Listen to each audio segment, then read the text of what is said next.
Este programa é livre para todos os públicos. Que a gente tentar se acostumar, nós não vamos nos acostumar. João Paulo II, na encíclica O Esplendor da Verdade, ele diz isso com todas as letras, que de fato o encardido tenta, ele não fala encardido, fala o apelido do encardido, que o encardido de fato tenta nos afastar da verdade, mas que há um desejo dessa verdade dentro do nosso coração, que não existe nenhuma situação humana, por pior que seja, não existe nenhum pecado humano, por pior que seja, nenhuma situação de prisão que possa aniquilar no ser humano esse desejo de Deus, essa semente de Deus que está dentro de nós. Portanto, nós buscamos essa verdade. Trata-se de aprender qual é o caminho que precisamos trilhar para chegarmos a esse discernimento importante que esse acampamento está nos convidando. Sabemos que nem tudo é permitido para nós. O único que dá permissão para fazer tudo é aquele que não ama você. Pode fazer, não é meu? O pai e a mãe que ama, põe limite. Põe horário para o filho chegar. Amar é colocar situações concretas, porque é meu, eu preocupo. Então, o Deus que nos ama também nos coloca situações concretas, limites, que nós precisamos seguir para chegar lá. E é disso que falam as leituras dessa celebração. Poderíamos repetir a pergunta do versículo 9 que o salmista nos faz. Como é que um jovem pode de fato conservar pura a sua vida? E várias vezes, em cada versículo desse salmo, 176 vezes, o salmista vai dizer que é colocando a palavra de Deus em prática, que é seguindo os mandamentos. E é o que Jesus falou também quando aquele jovem chegou para ele e perguntou: o que fazer para ser feliz? O que fazer para pertencer ao reino? O que fazer para ganhar a vida eterna? E Jesus disse: cumpre os mandamentos. Jesus não veio aniquilar os mandamentos, ele veio levar e elevá-los à perfeição. Ele veio mostrar para nós como viver esses mandamentos, e que os mandamentos não são uma lei, uma norma fria, mas que é vida, que é caminho. Jesus encarnou em sua história esses mandamentos. E para responder a essa pergunta hoje, o Evangelho nos coloca as condições que nós precisamos aprender do próprio Cristo. Também hoje, Jesus olha para nós com compaixão. O que é compaixão? Compaixão, duas palavras. É sofrer junto. O Evangelho diz que Jesus olha com compaixão. Compaixão não significa eu olhar e ficar com pena. É compaixão junto. Jesus sofre com o nosso sofrimento. Jesus sofre com as consequências do pecado em nossa vida, tanto que Ele assumiu a nossa história e os nossos pecados na cruz. Hoje também Jesus olha com compaixão, sentindo junto, colocando-se no lugar de cada um de nós. E Ele também quer nos dar uma pista de vida, porque nos percebe como ovelhas sem pastor. E eu já falei aqui nesse rincão, uma ovelha sem pastor é uma ovelha morta. A ovelha é o bicho mais burro que existe.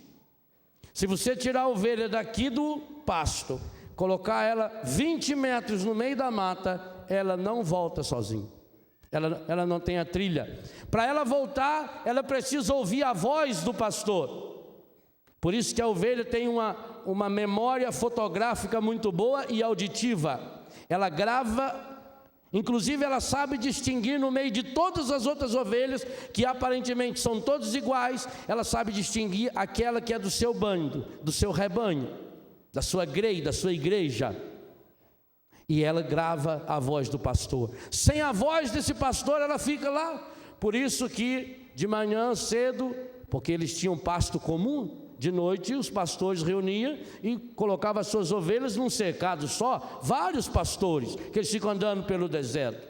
Quando chega de manhã, eles subiam num pedaço de pau à beira, perto da porteira, da porta, e ia gritando o nome das suas ovelhas. Ia levantando-se lá no meio, só as ovelhas dele. Escutava, levantava e saía. Por isso Jesus diz: eu sou a porta das ovelhas, eu sou o bom pastor, eu dou a vida pelas minhas ovelhas. Elas sabem, elas entendem a minha voz. Ovelhas sem pastor fica o dia inteiro lá. Se não tiver um pastor que vem e chama, ela fica, ninguém chamou. Não é um pouco a visão que nós vemos de tantos e tantos jovens? Outro dia eu recebi um fax, eu não conseguia ler direito, de um jovem, acho que ele está aqui ou ele viria para esse acampamento. Eu não consegui ler o fax inteiro porque a margem direita das 2 primeiras páginas, com a letra desse tamanho assim, miudinha, aquilo estava desaparecendo, mas a última página ainda dava de ler. E ele dizia que levantava ao meio-dia. Quando eu li que ele levantava ao meio-dia, eu pensei: ovelhas sem pastor, não tem quem chama. Tem que passar a noite inteira, quem sabe, se drogando, quem sabe fazendo outras bobagens, assistindo as porcariadas que muitas vezes tem, e de manhã dorme até 10, 11. Um jovem que dorme até essa hora é ovelha sem pastor. E ovelha sem pastor, o primeiro pastor que aparecer leva. Por que tem tanto jovem que está perdido na droga? Porque o primeiro pastor que aparece leva. Muitos, os pais não querem mais ter a coragem de serem pastores. Sabe por quê? Porque dá trabalho. Porque para a ovelha ouvir a voz do pastor, o pastor tem que falar. Então, para a ovelha acordar de manhã, o primeiro a acordar tem que ser o pastor. O pastor dormir, a não ser que ele fale dormindo. Mas aí é muito difícil ele treinar todo dia, falar dormindo na mesma ordem, certinho, o nome da... Aí já pode desconfiar. Pode desconfiar. É igual o rapaz que dormindo começou a falar um nome feminino lá, Salomé. Aí a mulher dele de manhã falou: Salomé, que nome é esse que você estava falando, Salomé, à noite? Falou: é uma égua que tem lá no Jockey Club, e eu apostei nela. Falei: quando chegou de tarde a mulher estava uma fera. Falou: o que foi? Falei: a égua ligou aí 2 vezes hoje. Telefonou aí. Então, a não ser que o sujeito fale sozinho, é um perigo falar sozinho, porque a égua pode telefonar uma hora dessa. A ovelha sem pastor, qualquer um leva. Jesus hoje olha também para o nosso jovem, para o adulto, e fica triste, sofre junto, porque são ovelhas sem pastor. Porque talvez nós que deveríamos ser os pastores que transmitem essa voz, nós não levamos. E a ovelha sem pastor se perde. A ovelha sem pastor, segunda coisa que o Evangelho fala, ela vive na agitação, ela vive no barulho. E aonde que o Evangelho fala isso? Quando Jesus os convida a um lugar retirado. Jesus os convida para ficar a sós. O mundo de hoje é o mundo do barulho, é o mundo da agitação. As pessoas estão agitadas, nervosas o tempo todo. Você já percebeu como é que os meios de comunicação trabalham? Como é que o mundo trabalha para que a gente nunca tenha sossego, nunca tenha paz, para que as pessoas nunca estejam satisfeitas? Eu não estou falando cruzar os braços, eu não estou falando você entregar a sua vida, deixa correr, não. Eu estou falando dessa agitação interior que há no coração das pessoas. Essa agitação que leva você a nunca estar satisfeito com aquilo que você tem. Por quê? Porque nós olhamos a vida e as pessoas a partir da aparência. Nós vivemos uma vida porta fora. Jesus nos convida a um lugar mais retirado. Jesus nos convida a entrar na barca e ir com Ele no lugar a sós. Qual foi o segredo da primeira leitura? Como é que tudo começou? Quando Salomão se retira e vai no lugar mais alto. Só vai encontrar verdadeiramente com Deus quem procurar Deus no alto. Salomão sai e vai no lugar mais alto que tinha. Lá ele vai ter a sua intimidade com Deus. O mesmo movimento do Evangelho. Jesus retira os apóstolos e leva-os a um lugar da serenidade, a um lugar mais deserto, a sós. Jesus queria falar baixinho com eles. Jesus queria olhar nos olhos deles. Jesus queria que eles se apaziguassem. Você não dá paz para o mundo se você não tem. Salomão, a mesma coisa. Ele se retira e vai para o lugar mais alto. E lá ele começa a sua oração, o seu diálogo com Deus. É indo para esse lugar mais alto que ele escuta Deus dizer para ele. Imagine você no lugar de Salomão, se hoje Deus lhe dissesse exatamente isso que está no versículo 5b. Pede o que desejas e eu te darei. Quantas e quantas vezes nós não conseguimos as graças de Deus em nossa vida, porque primeiro nós não pedimos verdadeiramente o nosso desejo, nós não contamos para Deus o nosso desejo, nós não contamos para Deus a nossa vontade. Diante de Deus colocamos uma máscara, criamos aquela religião que eu falava hoje à tarde, onde tudo é falso, onde eu vou lá para cumprir uma obrigação, onde o ator de teatro faz muito melhor do que nós. Não vou para essa intimidade com o meu Senhor e pior, levo o barulho até para dentro da igreja. Aliás, é um sintoma que me preocupa em muitos lugares que a gente vai celebrar a missa. O barulho, a agitação, a correria. As pessoas não se sentam para rezar, para ouvir Deus, o Deus que nos fala no silêncio. Essa agitação que tem lá no mundo, nós jogamos aqui dentro. Às vezes, na nossa oração, na nossa canção. Eu não estou dizendo na hora que é para explodir de alegria no Senhor, não. Mas a explosão de alegria no Senhor, o verdadeiro louvor, ele é fruto de um silêncio. Quem não faz silêncio não chega ao louvor. O louvor não pode ser barulho, senão ele é agitação. O louvor é uma externalização de um coração que ama tanto, que experimenta tanto amor no seu coração, que ele explode. O louvor tem que ser explosão de oração, explosão de graça de Deus. Porque muitas e muitas vezes as pessoas não oram mais em línguas, essa oração tão poderosa que liberta, porque é o próprio Espírito Santo rezando em nós. É muito fácil você ver. Você convida as pessoas, vamos agora num grupo, numa missa, cada um agora solte sua voz e louve o Senhor. E começa aquele louvorzinho michuruca. Obrigado, Senhor, por isso, obrigado, aquilo. E parou. Aí alguém começa, aí todo mundo.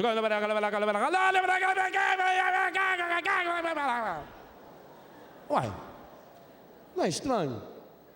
Desconfio. É aparência. Quem vive da aparência não chegou na essência. E a leitura hoje fala de essência, de intimidade. O Evangelho fala que Jesus os levou a uma intimidade para poder curar o coração daquele povo que estava sem pastor, que estava ferido para tudo quanto é lado. Ovelha sem pastor é ovelha que fica lá perdida no mato, suja, cheia de carrapicho, toda machucada, cheia de berne.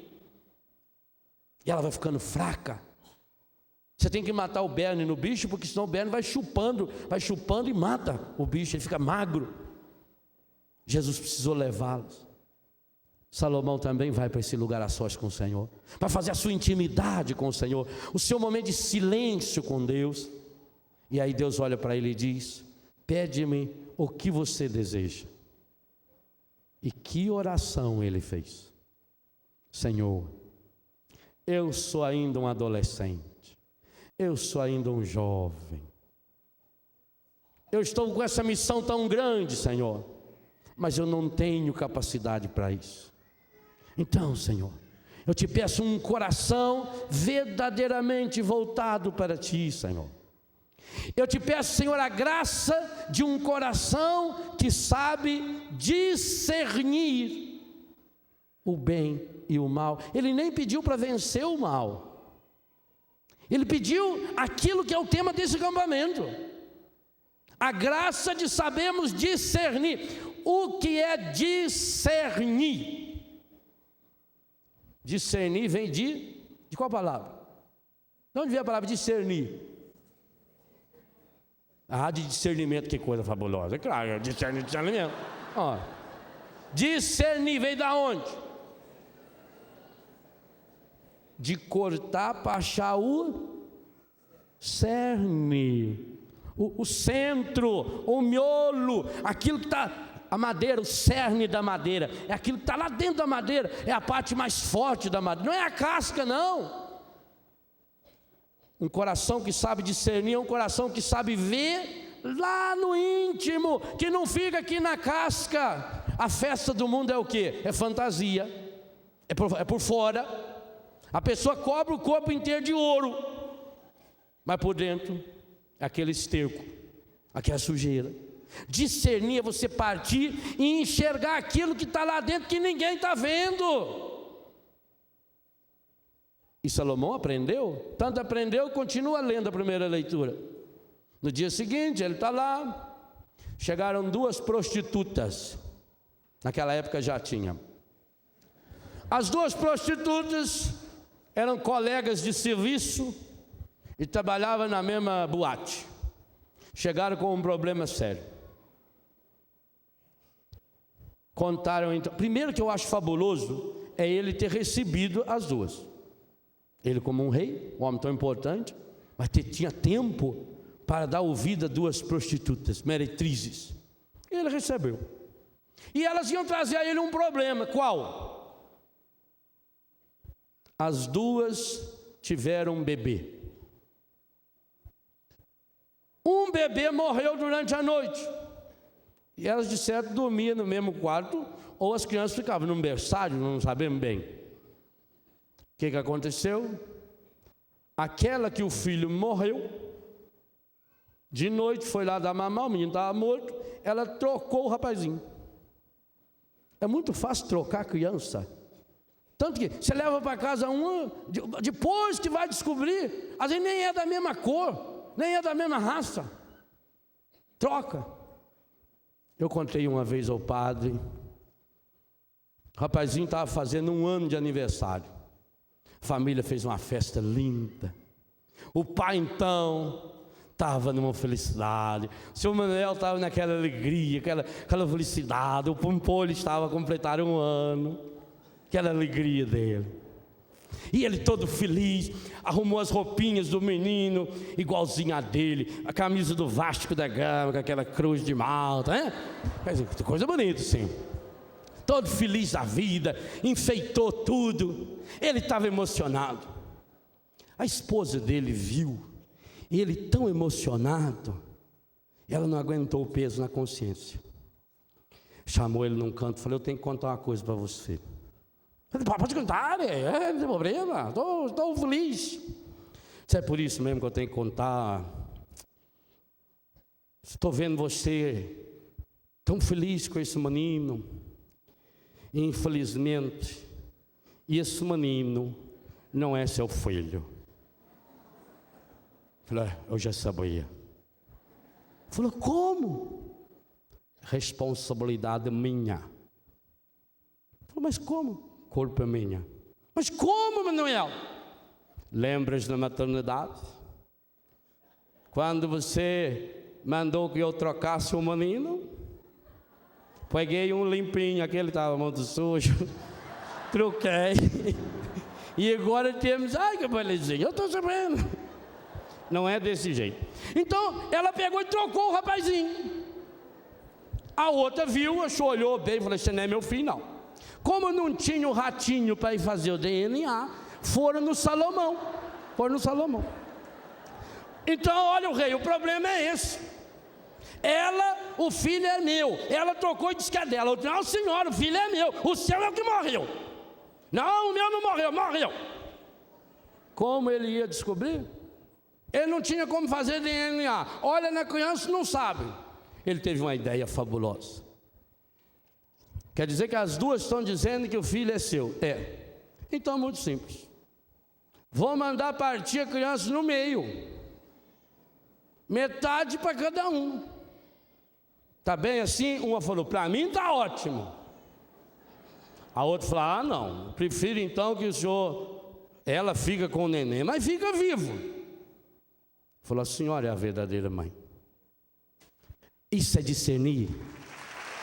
Olhar além da aparência.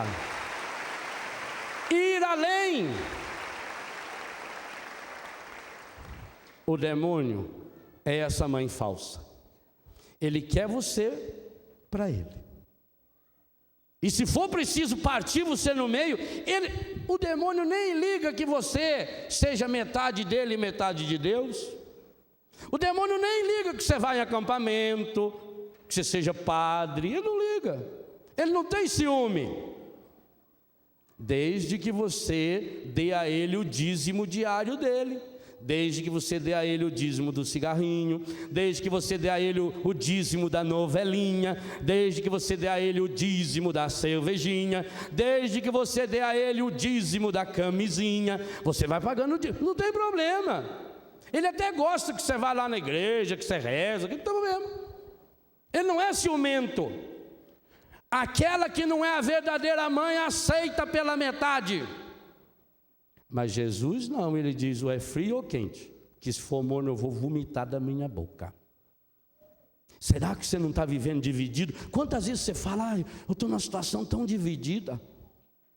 Porque ele é o pai da divisão, ele é o pai da mentira, ele aceita a sua aparência, ele quer a casca, e por isso a gente fica tão angustiado com a casca, preocupados vivendo na casca.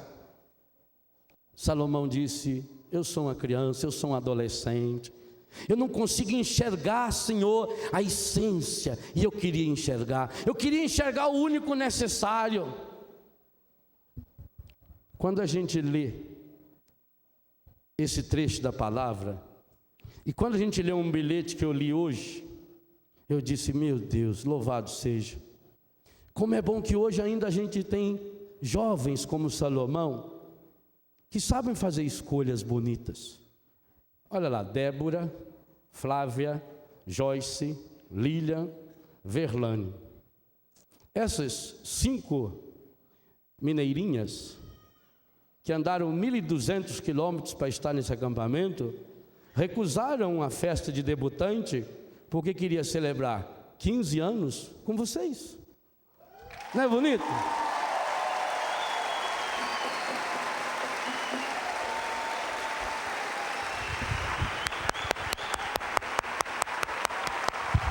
Ai que lindo, ó. Viu?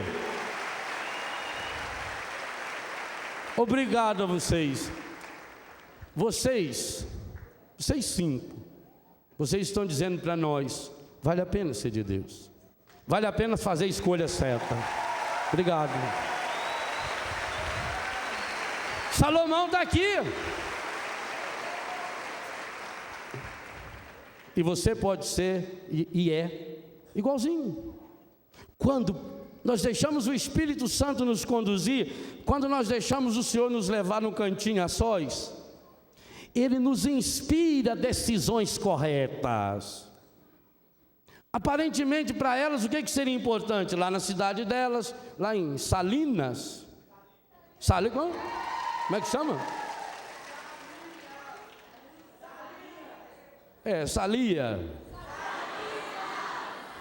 Salinas. E o que eu falei?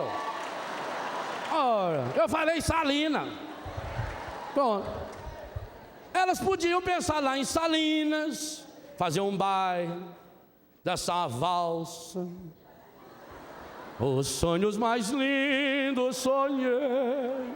Lembra caneta, filho? Tarararara. E depois?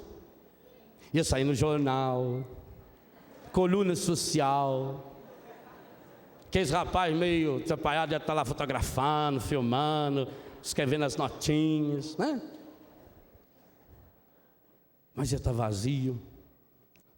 Quando a gente olha para as meninas assim, e para tantos jovens que está nos impressionando o número de jovens num acampamento como esse, a gente louva a Deus porque essa oração de Salomão está acontecendo aqui. E isso faz a gente sentir, meu Deus, tem jeito, tem jeito. Existem muitas ovelhas que estão seguindo esse pastor, e isso aumenta a nossa responsabilidade, nós de pastores, sacerdotes, seminaristas, consagrados, leigos e leigas de Deus. Aumenta a nossa responsabilidade de adultos para dizer, não, se a gente acredita, se a gente dá um pouco da nossa vida, tem jeito. Tem gente querendo fazer a escolha certa, tem gente renunciando festas, renunciando um monte de coisa para estar aí, quem sabe dormindo numa barraca, porque está atrás de um alimento que me alimenta não só por 15 anos, mas para a eternidade inteira. Meu Deus, como nós precisamos dessa oração de Salomão, como nós precisamos ensinar nossos jovens a conservarem pura a vida, e precisamos ensinar que essa pureza não é transformar você num ET, não é transformar você num sujeito abobado, numa menina que não sabe se alegrar, que não sabe vestir, não. O jovem cristão é aquele que sabe se vestir, que sabe se alegrar, que sabe festejar, mas que vê o cerne, aquilo que está lá no profundo, e não só a aparência. Se um dia vocês forem à minha casa, lá em Betânia, todos os meses nós temos um retiro lá. Então um dia, quem sabe, você vai poder ir. Você vai perceber uma coisa: a casa que eu vivo, o lugar que eu vivo hoje, nós já temos 8 casas lá em casa. Casas pequenas, casas grandes. Todas as casas de Betânia têm uma varanda, todas elas, para dar esse sentido de intimidade. E a varanda de todas elas, a coluna é feita de tijolo à vista, todas elas. Eu pedi isso para a Juscelia, que é a nossa engenheira que cuida disso lá, para dar um pouco essa ideia para o nosso jovem, o jovem que vem lá da rua, o jovem que vem lá da droga, para que cada vez que ele entre na casa, ele vê que tem uma coluna com tijolinho aparecendo, que a nossa vida é construir tijolo por tijolo, porque senão a gente corre o risco de só ver a casa pintada, de só ver a pintura, e de não enxergar o cerne que nos sustenta. E nós precisamos ensinar para o nosso jovem que se ele quer conservar pura a sua vida, que se ele quer conservar limpo, os jovens lá da minha casa eles falam isso: eu estou limpo, padre, estou limpo significa eu não caí. Eu consegui ir em casa, visitei minha família, padre, eu estou feliz, eu estou limpo. E quando eles caem, se sujei, eu estou sujo. Ou senão eles falam, caiu a casa. Foi por isso que eu pedi essas colunas de tijolo à vista. A vida é construída, cada dia eu boto um tijolinho, cada dia eu boto um tijolinho, cada dia eu boto um tijolinho, para a gente não cair a tentação de que isso aqui está pronto, que nós chegamos lá. Não, o reino de Deus é assim, Jesus disse que é assim. Jesus disse que o reino de Deus é fermento. Fermento você põe na massa e ele desaparece, mas ele envolve toda a massa. O reino de Deus é semente que cai na terra e vai brotando e vai crescendo no silêncio de Deus. Por isso que Jesus convida os apóstolos para que venham a sós com Ele. É naquele momento. Quando que eu devo ficar a sós? Na hora de uma angústia, na hora de uma dificuldade, diante de um problema. Infelizmente, quando nós estamos numa situação difícil, o que a gente faz? A gente sai, fala para um e pergunta para outro e agita, e aí comenta e fala isso e fala aquilo, e aí vem a ansiedade, o medo do futuro, leva você a não viver o presente e ainda se apegar ao passado. Essa é a hora de parar. Você que é jovem, você que é adulto, você que é pai, você que vai fazendo 15 anos, nós precisamos daquele momento de parar. momento que a gente tem coragem de pegar a vida e botar na mão e dizer: meu Deus, me ajuda a enxergar a essência. Nós vivemos muito na aparência, nós julgamos pela aparência as pessoas, os acontecimentos, Deus, brigamos com Deus e não refletimos no silêncio, porque nós temos a terrível tentação de, mesmo quando Deus nos fala, nós optamos sempre por aquilo que é mais fácil. Discernir é um processo duplo, onde nos abrimos ao Espírito Santo, mas colocamos a parte humana, o esforço humano, a vontade humana. O sujeito vinha pedindo que Deus lhe mostrasse um caminho na vida.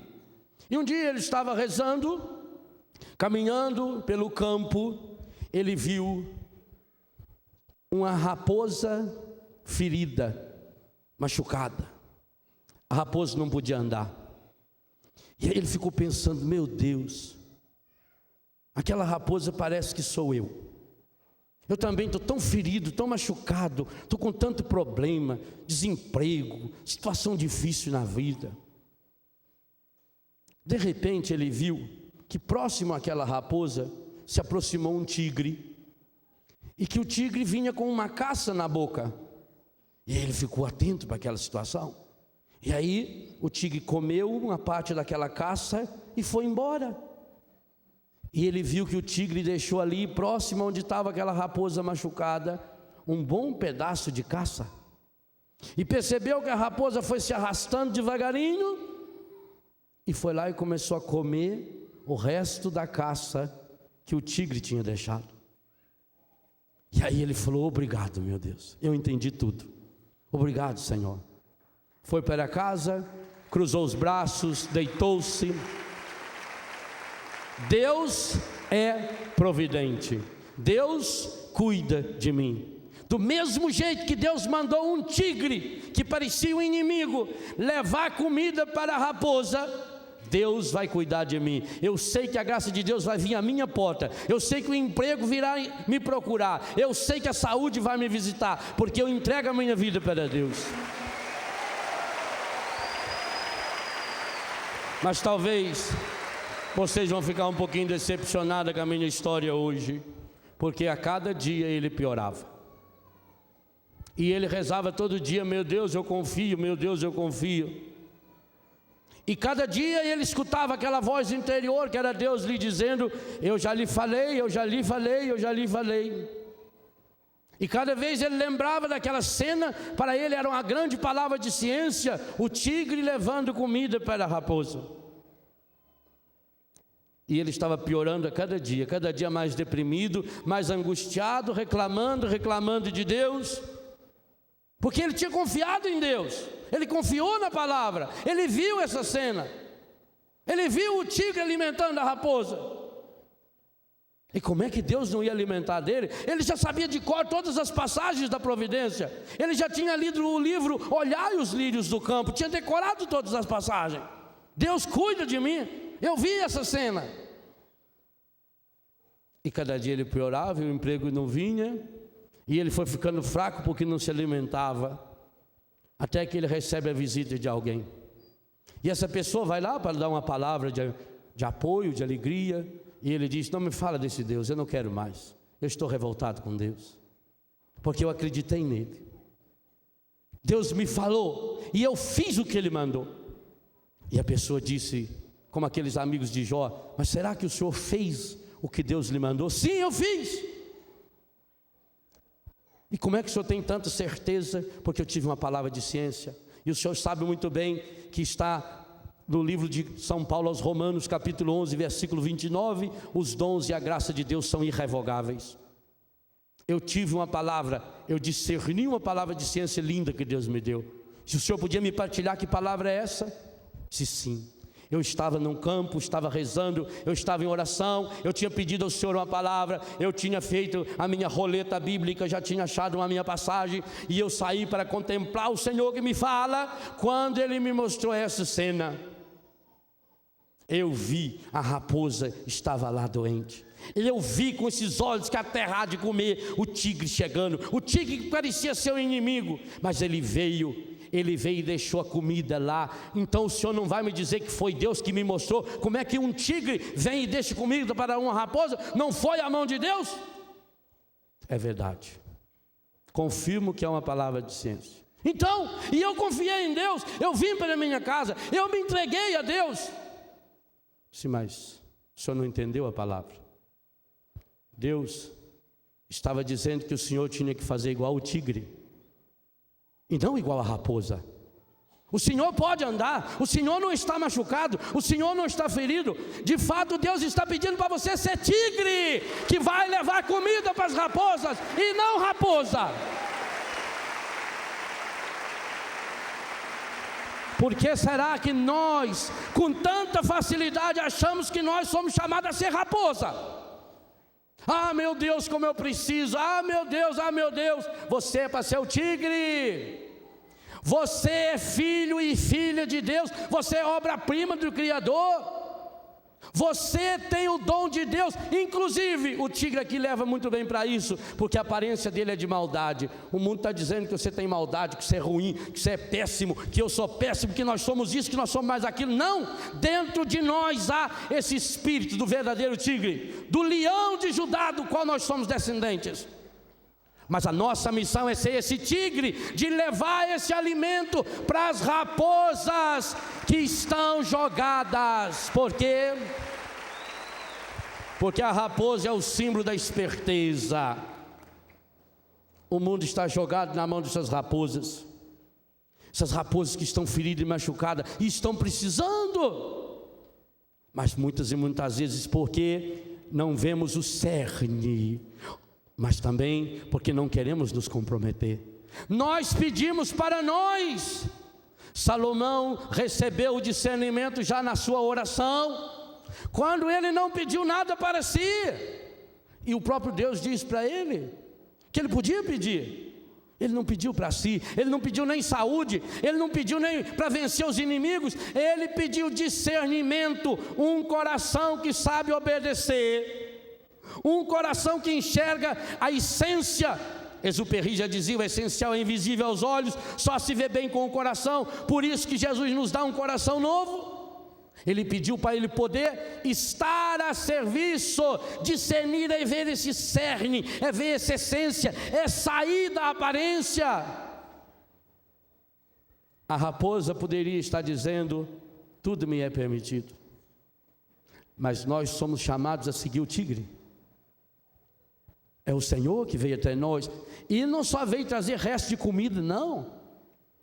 Jesus, quando olhou para mim e para você, para cada um de nós, e nos percebeu como ovelhas sem pastor, Ele veio e se ofereceu como cordeiro.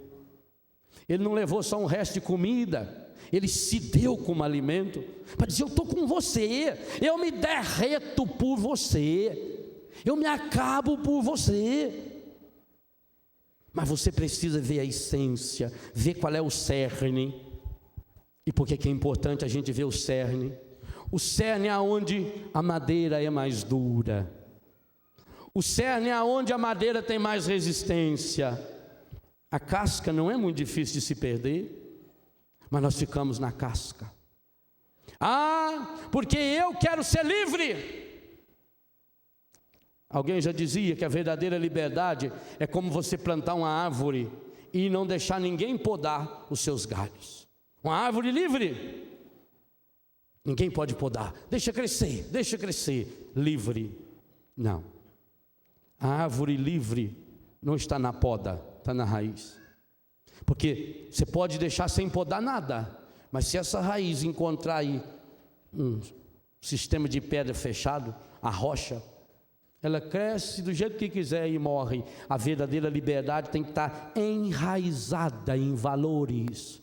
A liberdade da árvore não é crescer para onde ela quiser, ela tem que primeiro fincar raízes profundas. O discernimento é fruto de fincar raiz em Deus, deixar a palavra de Deus ruminar a minha vida, curar meu coração, transformar meu coração, libertar meu coração. Se eu quero voltar ao meu primeiro amor, como o Senhor está nos convidando hoje, se eu quero colocar-me nesse caminho do Senhor, que Ele já passou e deixou rastro de cruz, não foi um rastro bonito. Se eu quero hoje tomar posse dessa certeza que nós fomos transportados, Ele tirou nós lá daquele reino de treva e de pecado, e está nos colocando no reino de seu Filho bem amado, no qual nós temos a redenção, a remissão dos pecados, para que possamos ser de fato essa criatura nova, voltar a esse amor primeiro. Mas se não houver esse processo, meu irmão, minha irmã, Deus não nos violenta, nunca. Jesus não sabe falar na berreira, Jesus não sabe falar na agitação. Se você vive essa vida agitada, essa correria, para quê? Para quê? É preciso serenar o coração. O segredo para Salomão e o segredo para os apóstolos hoje é o mesmo, é se afastar. Salomão procura o lugar mais alto.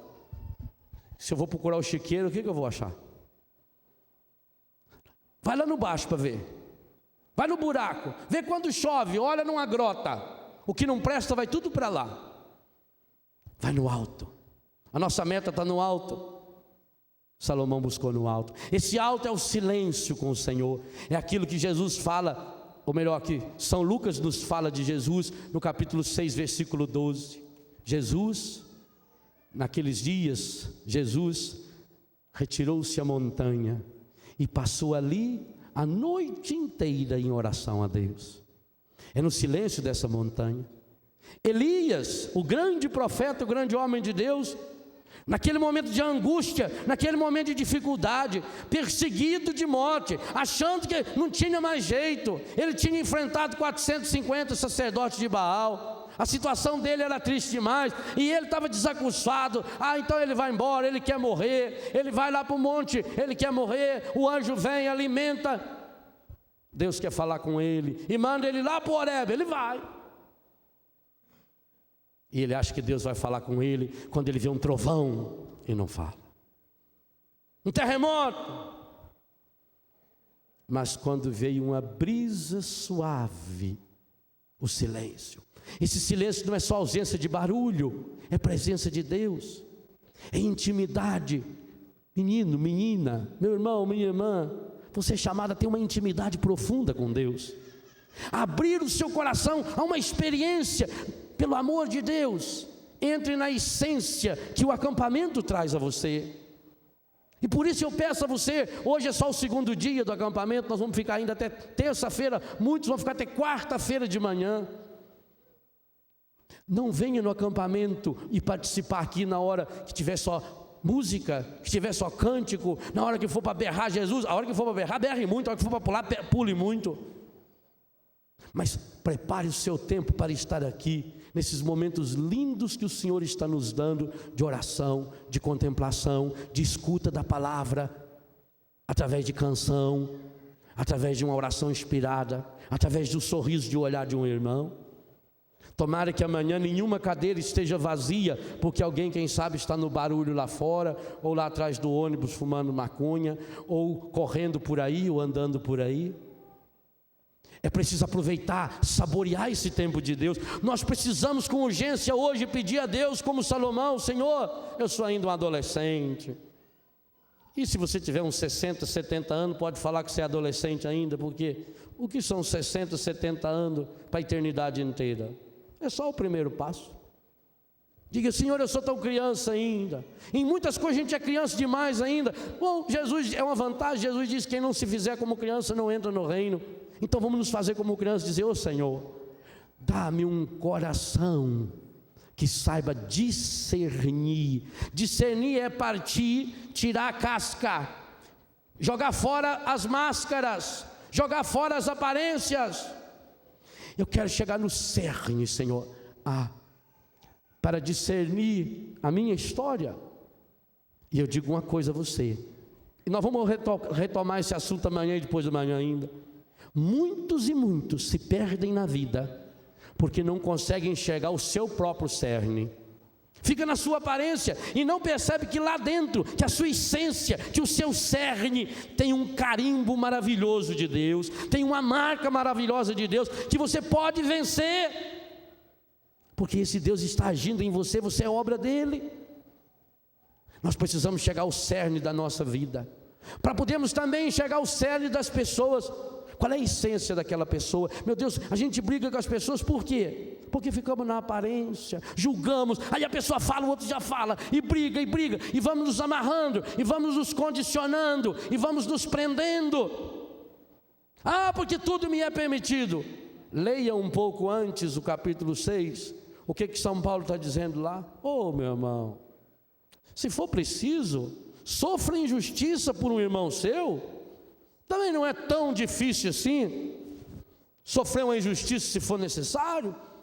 Não queira se defender sempre, não queira recorrer a tribunais humanos, tudo me é permitido, não. Para nós não é permitido a gente estar indo atrás de tribunais humanos, não. E atrás do que o mundo afirma, não. Nós temos uma palavra, como Salomão hoje nós pedimos, Senhor, um coração que saiba ouvir e obedecer a sua palavra. Como salmista hoje nós pedimos, Senhor, eu quero ser um jovem, eu quero ser um padre, eu quero ser um pai, uma mãe de família que tenha coração puro. Por isso eu preciso dessa água pura para me lavar, Senhor. Eu tenho me sujado muito nas tranqueiras do mundo, Senhor. Eu tenho vivido muito porta fora, Senhor. Manda, Senhor, sobre mim a água viva, a água pura, que fecunda o meu coração. Fecundar é colocar a vida de Deus no cerne da nossa história. Isso é fecundar. Do mesmo jeito que o Padre Jonas dizia hoje, que o espermatozoide fecundou aquele óvulo e foi você. O espermatozoide, ao entrar no óvulo, levou a vida de Deus para encontrar com a vida de Deus que estava na essência do óvulo. E por isso, a essência de Deus aconteceu e essa essência de Deus é você. Espírito Santo, água viva, água pura, fecunda meu coração. Eu não quero viver mais nas aparências. Eu não quero viver mais porta fora. Eu preciso ser transformado. Por isso eu te suplico, batiza-me. Batizar é jogar-me inteiro dessa água. Eu preciso dessa água. E hoje eu te peço, além desse batismo, a cura para o meu coração. Sim, Senhor. Porque eu tenho feito o contrário de Salomão. Porque eu tenho buscado viver na casca. Porque eu não aprendi a discernir minha história, Senhor. Porque eu me envolvi nas sujeiras que o mundo foi me provocando e que eu fui deixando. O meu coração se machucou muito, Senhor. E como eu já ouvi hoje, o meu coração não se machucou sozinho, eu machuquei muita gente. Sim, Senhor, meu coração está ferido. Mas eu te suplico, cura-me, Senhor. Cura-me, Senhor, com esse espírito, com essa água viva, com essa água pura. Meu coração está ferido, mas eu quero ter esse coração, Senhor, voltado para Ti. Eu quero ter esse coração puro. Eu quero viver a Tua graça, Senhor. Hoje eu te peço, Jesus, leva-me para esse lugar à parte, para esse lugar sozinho, com os Teus discípulos. O Senhor me chamou hoje e eu quero segui-lo. Eu disse que vou segui-lo. Leva-me agora junto, Senhor. E nessa intimidade profunda, derrama sobre mim a sua vida plena, a liberdade plena que o Teu Espírito pode me dar. Fecunda a minha vida, Senhor.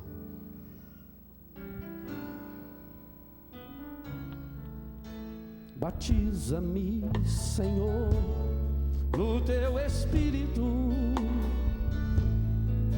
pois minha alma sedenta está. Batiza-me, Senhor, no Teu Espírito, pois minha alma sedenta está.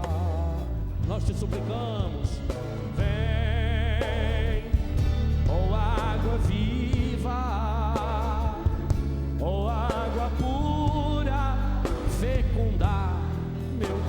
coração. Forte! Vem, ó água viva, ó água pura, transformar meu coração. Cura-me, Senhor, no teu Espírito, pois meu coração ferido está. Cura-me, Senhor, no teu Espírito, pois meu coração ferido está. Vem, ó água viva, peça esse Deus, ó água pura, fecundar meu coração.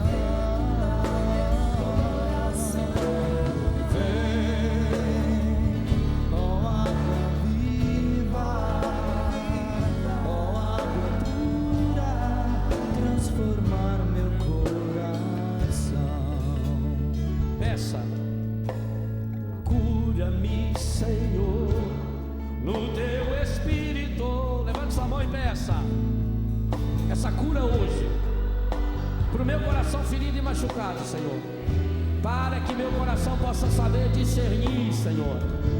Eu quero ver o cerne, Senhor. Eu quero encontrar o cerne, Senhor, da minha história, da minha fé, aquilo que é firme, Senhor. O cerne, Senhor, é a firmeza e não a aparência, só não os galhos, Senhor. O cerne é a ligação profunda com a raiz, Senhor. Vem, água viva, oh, água pura, fecundar meu coração.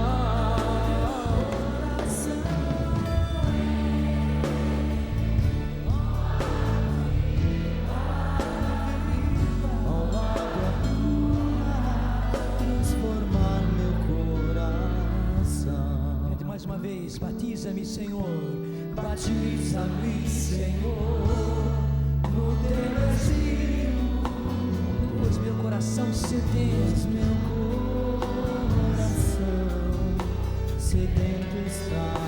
Batiza-me, Senhor, batiza-me, Senhor, no teu Espírito, pois minha alma sedenta, pois minha alma sedenta está. Levanta os braços e pede, vem, ó água viva, ó água pura, fecundar meu coração, fecundar meu coração. Vem, ó água viva, ó água pura, transformar meu coração. Isso tudo que foi colocado na pregação, eu e você só vamos conseguir pelo Espírito Santo. Pede a graça do discernimento, e para isso pede o batismo no Espírito Santo. Pede a graça de não apenas ser raposa, mas ser tigre. E para isso pede o Espírito Santo. Se vem o Espírito Santo, enche-me, Espírito Santo, transborda em mim, Espírito Santo, fecunda-me, Espírito Santo, transforma-me, Espírito Santo, faz-me criatura nova. Espírito Santo, eu preciso de Ti, Espírito Santo. E ao mesmo tempo estou pedindo por cada um desses meus irmãos e irmãs, batiza-os, Senhor, no Teu Espírito Santo. Sim, ó Pai, batiza os Teus filhos no Espírito Santo. Sim, Jesus Salvador, batiza os Teus irmãos, os Teus salvos, os Teus redimidos, batiza cada um deles, Jesus, no Espírito Santo. Essa é a promessa do Pai. É isso que Tu queres fazer, Jesus. Tu queres batizar todos no Espírito Santo. Batiza, Senhor, aqueles que ainda estão perdidos, Senhor, sucata deste mundo. Sim, Jesus, tira-os de lá, transforma-os, Senhor, pelo poder do Teu Espírito. Aqueles que estão no Teu caminho, Senhor, mas se sujaram, se desviaram, se perderam, Senhor, batiza-os no Espírito Santo e toma-os de novo, Senhor, colhe-os de novo, resgata-os, Senhor, e traze-os para perto de Ti, Senhor. Que todos os filhos pródigos, Senhor, voltem, voltem, voltem, e para isso, Senhor, derrama sobre eles o Teu Espírito Santo. Sim, que pelo Teu Espírito Santo esta obra de resgate se faça. Vem, vem Espírito Santo, vem Espírito Santo, vem Espírito Santo, vem Espírito Santo, reinflama Espírito Santo, reinflama cada um de nós, reinflama Espírito Santo, sim, reinflama todos nós, reinflama, Senhor, o Teu povo, reinflama, Senhor, a Tua igreja, reinflama, Senhor, o mundo. Nós precisamos de um mundo em chamas, Senhor, reinflamado pelo Teu Espírito Santo. Sim, Senhor, vem e reinflama, reinflama, reinflama, Senhor, o carisma que recebemos, o carisma que está em nós. Sim, nosso Senhor e nosso Deus, faz, concede isso. Sim, Senhor, que sejamos reinflamados. É a maior graça, é a graça do momento, Senhor. Reinflama, ó Pai, reinflama pelo Teu Espírito. Ó Jesus, reinflama pelo Teu Espírito. Ó Espírito Santo, reinflama-nos a todos nós, para que o carisma que colocaste em nós seja chama nova por causa do mundo. O mundo precisa de Ti, o mundo precisa da Tua ação. Espírito Santo, reinflama-nos para que sejamos chamas vivas nesse mundo. Vem e reinflama. Vem, ó água viva. Vem, ó água